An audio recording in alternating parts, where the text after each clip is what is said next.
राजस्थान के मुख्यमंत्री भजनलाल शर्मा नकल माफिया पर लगाम कसने को तैयार है। मुख्यमंत्री भजनलाल शर्मा ने आज सीएमओ में पुलिस के आला अधिकारियों की एक बैठक बुलाई और नकल को लेकर साफ तौर पर अफसरों को कहा कि प्रदेश में किसी भी प्रायोगिक परीक्षा में भविष्य में नकल नहीं होनी चाहिए। यदि कोई नकल करता है तो उसके खिलाफ सख्ती से कार्रवाई करें, सीधा निपटे, कठोर कार्रवाई करें और उसकी संपत्ति को नष्ट कर दें। यदि राजस्थान में किसी भी तरह का कोई नकल करता हो पकड़ा जाता है, नकल गिरोह पकड़ा जाता है, तो उसे बख्शना नहीं है, उसके खिलाफ सीधी और कठोर कार्रवाई करनी है। आपको बता दें कि मुख्यमंत्री भजनलाल शर्मा ने साफ कर दिया कि अब प्रदेश में होने वाली किसी भी तरह की प्रायोगिक परीक्षा, प्रतियोगी परीक्षा में यदि नकल गिरोह का पर्दाफाश होता है, नकल करने वाले पकड़े जाते हैं, तो उन्हें किसी भी कीमत पर बख्शा नहीं जाना चाहिए। उनके खिलाफ सीधी कार्रवाई करनी चाहिए। मुख्यमंत्री भजनलाल शर्मा ने कहा कि जिन पुराने मामलों में नकल गिरोह में पकड़े गए लोग हैं, यदि उनके चालान पेश नहीं हुए तो जल्दी से जल्दी चालान पेश करें, कोर्ट में उनके खिलाफ एक्शन लें, किसी तरह की ढिलाई नहीं बरतें और उन पर सीधी और सख्त कार्रवाई करें, तीखी कार्रवाई करें, क्योंकि इस तरह की नकल गिरोह के सक्रिय होने से, बढ़ने से प्रदेश में युवाओं के भविष्य के साथ खिलवाड़ होता है और हम नहीं चाहते कि भविष्य में किसी भी तरह से युवाओं के भविष्य के साथ खिलवाड़ हो। और यदि कोई युवाओं के भविष्य के साथ खिलवाड़ करता है तो उसकी संपत्ति को नष्ट कर दिया जाए। उसके खिलाफ जो पूर्ववर्ती सरकार ने कानून बनाया था, उस कानून के तहत सीधी कार्रवाई करें, किसी तरह से किसी से कोई समझौता नहीं करें। डरने की जरूरत नहीं है। राजस्थान में अब ये नकल गिरोह नहीं चलने वाला है। कोई भी संगठित गिरोह हो, उसको कुचलना जरूरी है। आपको बता दें कि भजनलाल शर्मा ने मुख्यमंत्री बनने के साथ ही साफ कर दिया है कि राजस्थान में अब नकल गिरोह को नहीं पनपने दिया जाएगा।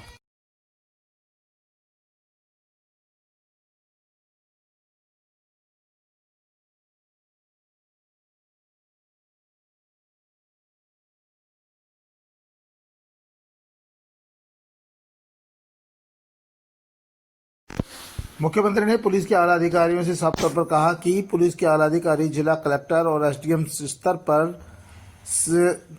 सीधा तालमेल रखें और इस तरह के मामले पाए जाने पर उनमें कोताही या ढिलाई बरतने की कोई जरूरत नहीं है। किसी के तार किसी से भी जुड़े हुए हों और यदि जुड़े हुए हैं तो उसे सीधा बेनकाब किया जाना चाहिए, क्योंकि जनता जनार्दन चाहती है कि ऐसे लोग बेनकाब हो, उनके खिलाफ एक्शन हो, कार्रवाई हो, क्योंकि युवाओं का भविष्य इस तरह की घटनाओं से खराब होता है।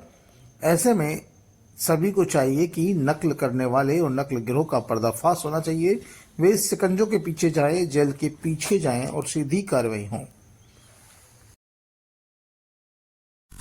शर्मा ने यहां तक कहा कि जिन कोचिंग संस्थानों के नाम नकल गिरोह से जुड़े हुए हैं या जिनके बारे में बार बार इस तरह की शक जाता है या वहां पर कार्रवाई हुई है या उनका किसी तरह नाम आया है, तो ऐसे परीक्षा केंद्रों को चिन्हित किया जाना चाहिए और ऐसे जो कोचिंग सेंटर है उनके खिलाफ एक्शन किया जाना चाहिए। जो कोचिंग सेंटर, जो परीक्षा केंद्र जहां बार बार नकल पकड़ी जाती है, उन पर कार्रवाई करें और भविष्य में किसी तरह की नकल नहीं हो, इसका प्रयास करें। आपको बता दें कि लंबे समय से सरकार कार्रवाई की बात कर रही है, लेकिन बहुत सारे पेपर लीक हुए। पेपर लीक के चलते लाखों करोड़ों युवाओं का भविष्य अंधकार में है। कई युवा तो पढ़ाई छोड़कर वापस से गांव में चले गए, क्योंकि कईयों को भरोसा नहीं रहा था कि वो सक्सेस हो पाएंगे, क्योंकि पिछले लंबे समय से पेपर लीक प्रकरण से लोग परेशान थे, छात्र नाराज थे और युवाओं का गुस्सा सबने देखा है।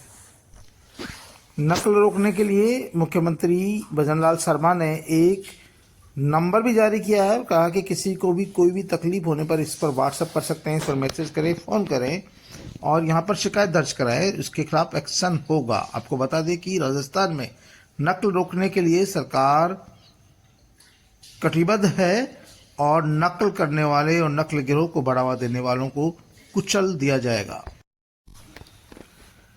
समीक्षा बैठक में पुलिस महानिदेशक उमेश मिश्रा, दिनेश एमएन, वीके सिंह सहित कई पुलिस के आला अधिकारी मौजूद रहे और गृह सचिव आनंद कुमार भी मौजूद रहे। आपको बता दें कि मुख्यमंत्री भजनलाल शर्मा ने साफ तौर पर कहा कि अब राजस्थान में हमें यह शिकायत नहीं मिलनी चाहिए कि पेपर लीक हुआ है या पेपर लीक गिरोह का सरगना फरार है या पेपर लीक गिरोह पकड़ा नहीं गया है, क्योंकि जनता जनार्दन से चाहती है कि अब राजस्थान में किसी भी तरह का कोई पेपर लीक नहीं हो। और यदि कोई पेपर लीक करता है या पेपर लीक करने की कोशिश करता है तो उसके खिलाफ सीधी कार्रवाई करें।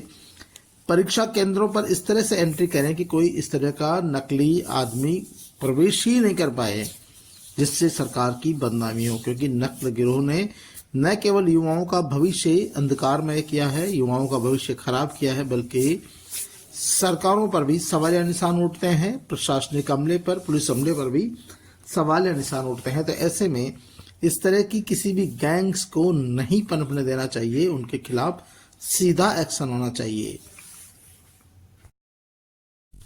आपको बता दें कि इस बार राजस्थान के विधानसभा चुनाव में पेपर लीक प्रकरण सबसे ज्यादा गूंजा। युवाओं ने यही मुद्दा उठाया। देश के प्रधानमंत्री नरेंद्र मोदी ने हर चुनावी सभा में पेपर लीक प्रकरण का मामला उठाया। यहाँ तक कि गोविंद सिंह डोटासरा सहित कई लोगों को लपेटने की कोशिश भी की, इस मामले में की। आपको बता दें कि राजस्थान में सबसे ज्यादा पेपर लीक के प्रकरण हुए हैं और कई सालों के बाद भी सरकार चाहने के बावजूद, सरकार निर्णय करने के बावजूद भी लोगों को रोजगार नहीं दे सकी, क्योंकि राजस्थान में लगभग 16 पेपर लीक हुए। हालांकि ऐसा नहीं है कि राजस्थान में ही पेपर लीक हुए, दूसरे प्रदेशों में पेपर लीक हुए, लेकिन राजस्थान में सबसे ज्यादा हुए क्योंकि यहाँ पर सबसे ज्यादा भर्तियां निकाली गई थी। और हालात ये थी कि लोगों ने लगभग 20,000 फर्जी पैरामेडिकल, जिसमें अलग अलग टाइप की डिग्रियां हैं, वो फर्जी पाई गई है। उन यूनिवर्सिटीज ने साफ तौर पर मना कर दिया है कि ये डिग्रियां ही उनके यहाँ से नहीं ली गई है। आप सोच सकते हैं कि जब लोग रिटर्न पास कर देते हैं, एग्जाम में पास हो जाते हैं, और जब इंटरव्यू की बात आती है तो वहां भी लोग सांठगांठ करके अपने आप को सफल साबित कर लेते हैं। तो ऐसी कई गलतियां पकड़ी गई है, जिसके चलते राज्य के मौजूदा मुख्यमंत्री ने साफ तौर पर कहा कि उन्हें यह बर्दाश्त नहीं होगा। वे नहीं चाहते कि किसी भी तरह से सरकार की कोई बदनामी हो, सरकार को किसी तरह की कोई कटघरे में खड़ा करने की कोशिश को करें। इसलिए चाहिए कि जो भी बेईमान हैं, इस तरह की घटनाओं में लिप्त है, उन्हें साइडलाइन कर दिया जाए, उनके हटा दिया जाए, उन पर एक्शन किया जाए। लेकिन ऐसे लोग बर्दाश्त नहीं किए जाएंगे, क्योंकि सूबे में अब सरकार बदल गई है तो लोगों को इस बदलाव का एहसास भी होना चाहिए। लोग खुलकर एग्जाम दे। ऐसा नहीं हो कि एग्जाम के दिन आपने नेट बंद कर दिया, इंटरनेट बंद कर दिया, ऐसा नहीं होना चाहिए। और युवाओं के भविष्य के साथ कोई भी खिलवाड़ करे उसको सीधा जेल में डाल दिया जाए। त्वरित करे, गति से काम लें और ऐसे मामलों को ऑफिसर केस में लाया जाए, जिससे जल्द न्याय मिल सके, लोगों के साथ अन्याय नहीं हो सके। आपको बता दें कि मुख्यमंत्री भजनलाल शर्मा पेपर लीक प्रकरणों को लेकर खासे नाराज है और उन्होंने इस तरह की घटना होने पर कार्रवाई के निर्देश दिए।